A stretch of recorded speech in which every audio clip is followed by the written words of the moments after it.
नमस्ते। आज के इस खास विश्लेषण में हम एक बहुत ही दिलचस्प जुगाड़ पर बात करने वाले हैं।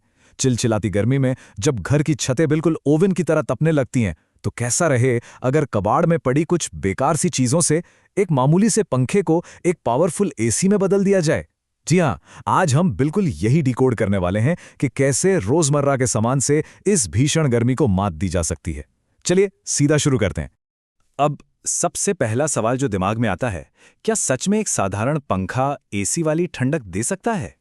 मतलब गर्मियों में जब पारा एकदम आसमान छू रहा हो, बाहर की धूप से छतें इतनी गर्म हो जाती हैं कि कमरे किसी भट्टी की तरह महसूस होते हैं। ऐसे माहौल में हमारे सीलिंग फैन या टेबल फैन राहत देने के बजाय उसी उबलती हुई हवा को पूरे कमरे में गोल गोल घुमाते रहते हैं। गर्मी कम होने के बजाय और ज्यादा दमघोटू लगने लगती है ना? तो चलिए इस परेशानी को सुलझाने का विज्ञान समझते हैं। एक तरफ वो झुलसा देने वाली गर्म हवा है जो तपती छत की वजह से आ रही है, और दूसरी तरफ वो शानदार बिल्कुल चिल्ड हवा है जो आज के इस कमाल की तकनीक से हासिल होने वाली है। सोचिए, कमरे के कोने कोने में फैलती हुई बिल्कुल ठंडी और सुकून देने वाली हवा। अब ये जादुई बदलाव आखिर मुमकिन कैसे है? आइए इसे स्टेप बाय स्टेप समझते हैं। सबसे पहले बात करते हैं तैयारी की, यानी कूलिंग बोतलों का तैयार करने वाले फेज की। सबसे दिलचस्प बात तो यह है कि यह पूरा तरीका बहुत ही किफ़ायती है। किसी भारी भरकम या महंगी मशीन की बिल्कुल ज़रूरत नहीं है। बस दो खाली स्प्राइट या कोई भी प्लास्टिक की बोतलें ले लीजिए, वही बोतलें जो अक्सर हमारे घरों में कबाड़ की तरह पड़ी रहती हैं। इसके साथ एक तेज़ काटने वाला ब्लेड, छेद करने के लिए सोल्डरिंग आयरन या सुई, बांधने के लिए कुछ जिप्टाई या तांबे का तार, और हाँ, फ्रीजर से ढेर सारी बर्फ। अब इन बोतलों को तैयार करने की शुरुआत करते हैं। सबसे पहले प्लास्टिक की बोतल के निचले हिस्से को थोड़ा काटना है, लेकिन यहां ध्यान रखने वाली बात यह है कि इसे पूरा काटकर अलग नहीं कर देना है। थोड़ा सा हिस्सा जुड़ा हुआ छोड़ना है, बिल्कुल एक दरवाजे या हिंज की तरह, जिसे आसानी से खोला और बंद किया जा सके। ये छोटा सा डिजाइन हैक आगे चलकर बर्फ भरने में बहुत काम आने वाला है। लेकिन हाँ, आगे बढ़ने से पहले एक बहुत ही जरूरी चेतावनी।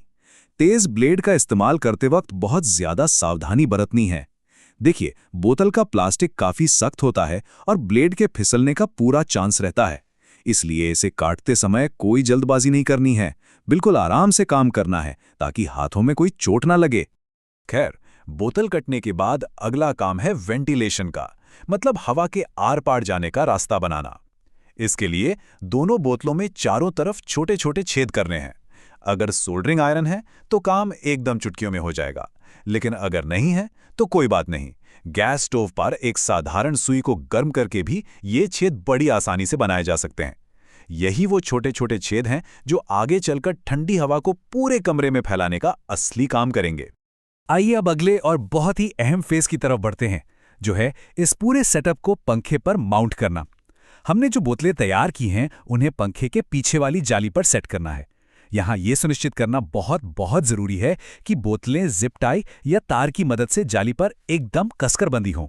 अगर ये जरा सी भी ढीली रह गई ना, तो पंखा चलने पर खड़-खड़ की तेज आवाज आ सकती है या फिर बोतलें मोटर से टकरा सकती हैं। इसलिए इसे फुल टाइट रखना एकदम अनिवार्य है। और बस यहां से हमारा कूलिंग सिस्टम पूरी तरह एक्टिवेट होने के लिए तैयार है। अब बारी है सबसे क्रूशल स्टेप की। बर्फ के बड़े बड़े टुकड़ों को तोड़कर उन लटकी हुई बोतलों में एकदम ऊपर तक भर देना है। याद है ना, पहले चरण में हमने जो ढक्कन जैसा हिस्सा काटा था? बस उसी को खोलकर इन बोतलों को बर्फ से ठसाठस भर देना है। यही बर्फ वो असली जादू करेगी जो पंखे की गर्म हवा को ठंडी हवा में बदल देगा। अब सवाल आता है कि ये मेहनत कितनी देर तक रंग लाएगी? इसका जवाब है पूरे 3 से 4 घंटे। अगर बोतलों को बर्फ से अच्छी तरह भर दिया जाए तो ये साधारण सा सेटअप लगातार 3 से 4 घंटे तक ताज़ा और ठंडी हवा दे सकता है। लेकिन रुकिए, यहाँ एक बहुत ही ज़रूरी मेंटेनेंस का काम भी है। नियमित रूप से पिघले हुए पानी को बाहर निकालना। जाहिर है, जैसे जैसे बर्फ पिघलेगी बोतलों में पानी जमा होगा। पंखे की मोटर को सुरक्षित और सूखा रखने के लिए बीच बीच में बोतलों के ढक्कन खोलकर इस पिघले हुए पानी को ड्रेन करना बहुत ज़रूरी है। ऐसा करने से कूलिंग भी शानदार मिलेगी और पंखा भी बिल्कुल सेफ रहेगा। तो सबसे मज़ेदार बात यह है कि इसके बाद जो बदलाव आता है ना, वो एकदम हैरान कर देने वाला होता है। पंखे को ऑन करते ही जो पंखा अभी तक छत की गर्मी की वजह से एकदम दमघोटू गर्म हवा फेंक रहा था, वो अचानक बोतलों की बर्फ के संपर्क में आते ही बिल्कुल ठंडी एसी जैसी हवा फेंकने लगता है। जैसे ही पंखे की तेज हवा बोतलों के उन छोटे छोटे छेदों से होकर गुजरती है, बर्फ उस हवा की सारी गर्मी खींच लेती है और उसे पूरी तरह से ठंडा कर देती है। और इस पूरे सेटअप का असर कितनी तेजी से होता है, महज 30 से 60 मिनट में, मतलब आधे से 1 घंटे के अंदर। इस बर्फ वाले सेटअप के साथ पंखे को चलाने पर एक पूरा तपा हुआ कमरा बिल्कुल चिल हो जाता है। तापमान इतना नीचे गिर जाता है कि बिना किसी पसीने या गर्मी के आराम से चैन की नींद ली जा सकती है। ये समय खुद साबित करता है कि हमारा ये देसी जुगाड़ कितनी तेजी से और कितने जबरदस्त तरीके से काम करता है। इस हैक को आजमाने वाले एक क्रिएटर का अनुभव ही इसकी असलियत बयां कर देता है। उनका खुद कहना था, मैंने सच में नहीं सोचा था कि ये इतना अच्छा काम करेगा, लेकिन ये बहुत ही ज्यादा ठंडी हवा दे रहा है। सच में, कभी-कभी सबसे साधारण से दिखने वाले उपाय हमें सबसे ज्यादा चौंका देते हैं। ये कोई सिर्फ किताबी थ्योरी नहीं है, बल्कि एक बिल्कुल आजमाया हुआ तरीका है जो ग्राउंड लेवल पर 100% काम करता है।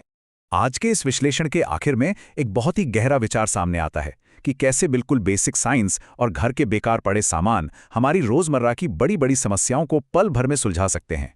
आसपास मौजूद बेकार प्लास्टिक की बोतलों और थोड़ी सी क्रिएटिविटी से इस भीषण गर्मी में भी कितनी बड़ी राहत पाई जा सकती है। अगली बार जब पारा चढ़े ना, तो इस आसान से विज्ञान को जरूर परखा जा सकता है। आज के इस ज्ञानवर्धक विश्लेषण में जुड़ने के लिए बहुत बहुत धन्यवाद।